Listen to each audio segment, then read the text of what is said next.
Hi everyone, this is Miss Tom with Chapter 9, Closure Day 2. So, let's go ahead and talk about it. First of all, we want to make sure you try the problems on your own before solving it together with us. So I'm going to draw that line, then we're going to distribute. We've got 6 times the x, which is going to be 6x. 6 times the negative 2, which is going to be minus 12. It's going to be greater than or equal to 12. Then what's going to happen is we are going to go ahead and add by 12 to both sides. And you're going to notice a couple of things. I'm kind of going over this one pretty quickly because I know the other ones are a little bit more challenging. So hopefully you know this one pretty well and you can understand my work that I have here. It says x is greater than or equal to 4, which means we got to bubble this in. It's greater than or equal to, so we're going to say all these values are greater than or equal to 4.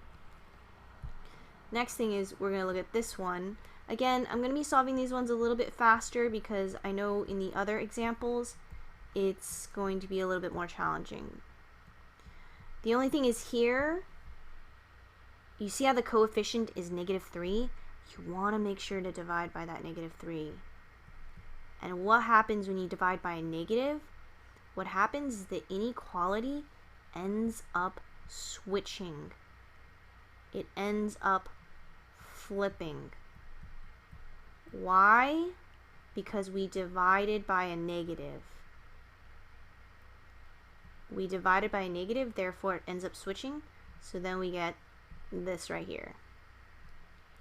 Alright, next one is we've got this one here. We're going to go ahead and add 5 to both sides.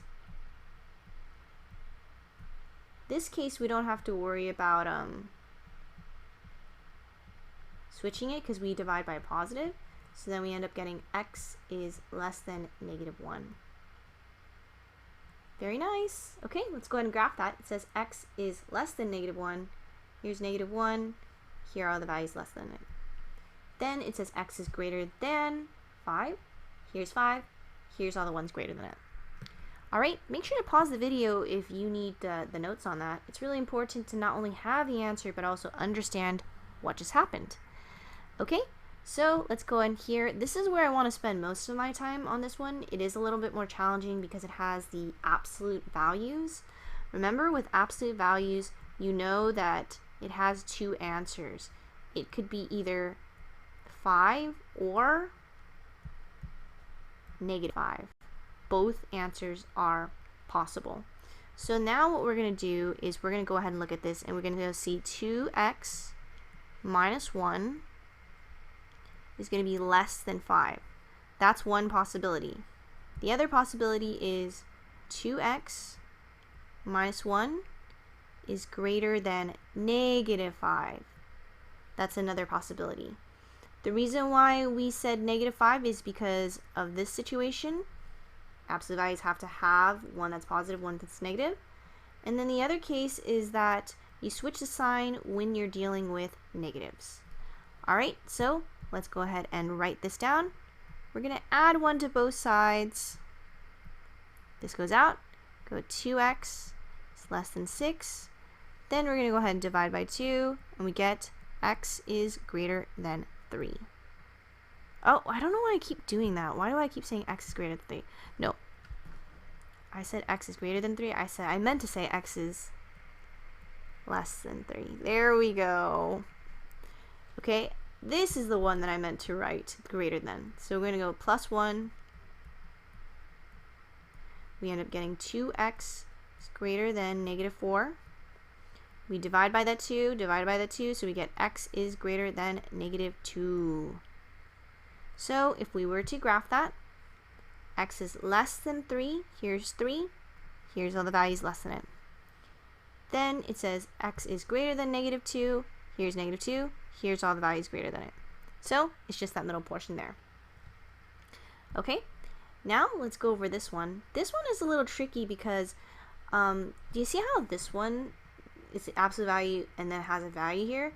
You want to do that same thing here. So we want to make it so that everything's solved for first, and then we'll do one of them being positive, one being negative. So you've got this, right? So you're going to add 5 to both sides. It's going to go away. Then you're going to end up with 2 absolute value of x is less than 4. Then you're going to divide by 2 to both sides, and you get x, the absolute value of x, is less than 2. So there's 2 options here. X can either be less than 2, that's the positive or here's the negative one. X could be greater, we switch the sign because we dealt with the negative, -2. Okay, so with that said, let's graph it. By the way, if this isn't making sense to you, please make sure to come to office hours. I actually go over every single answer. Sometimes I have to go over the videos pretty quickly because I know attention span is like 15 minutes. So I'm trying to get this done in 15 minutes. All right, so it says x is less than 2, but then x is greater than -2 here. All right, so we have those 2 answers. Let's keep going. All right, next one is we've got an equation with exponential that looks like this. And it has a y-intercept of 0.2 and a multiplier of 0.8. So here is our y-intercept, and our multiplier is 0.8. So we write y is equal to, our intercept is going to be 2, and our multiplier is going to be 0.8. And then we're going to say that's to the x power. Next thing is we have this situation where we've got our intercept is 0.3, and this is one of the points on the graph. So let's take a look at it. If it's 0.3 and 2, 147, we want to figure out what the multiplier is. So how does 3 become 147? Some of you might think that we're adding 142 or 144, but it's not linear. We said earlier it has to be exponential, so this is wrong. But what we're going to do is we're going to figure out that it is being multiplied by 49.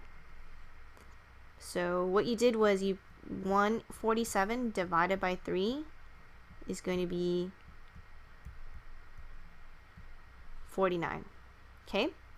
Then we have to figure out, okay, what would be figure 1 then? Something here and then something here. But both have to equal 79 or 49. So one thing I like to do is I go, okay, this difference is 2. So that means since it's exponential, I need to think something squared is 49. Something squared is 49, and that something squared is 7. So 7 is actually our multiplier, and this number is 21. So we get y is equal to 3 is our y-intercept, 7 is our multiplier, and then we're raising it to the x power. All right, looks good. How are we doing? Hopefully we're doing well. Next, let's continue. All right, so it says write the explicit equation for the following sequences. Right here, we want to make sure that we solve for this. We're going to try to figure out what's happening here.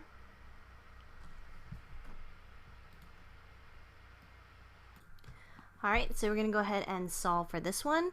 With this one, there are 2 different options of it being either arithmetic for adding or geometric for multiplying.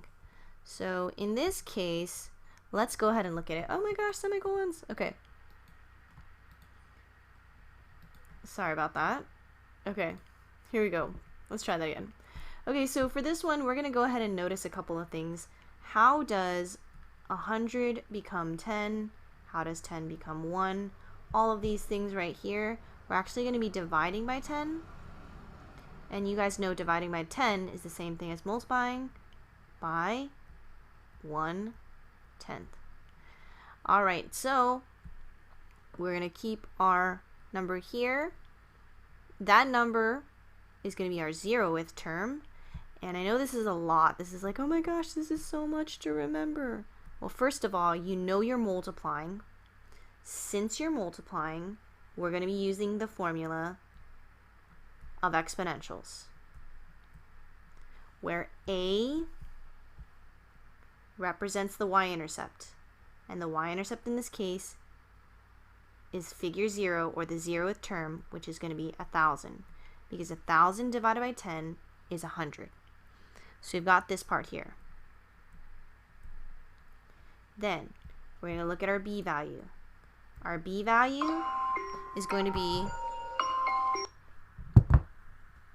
what are we multiplying by? We're multiplying by 1/10. So this is it.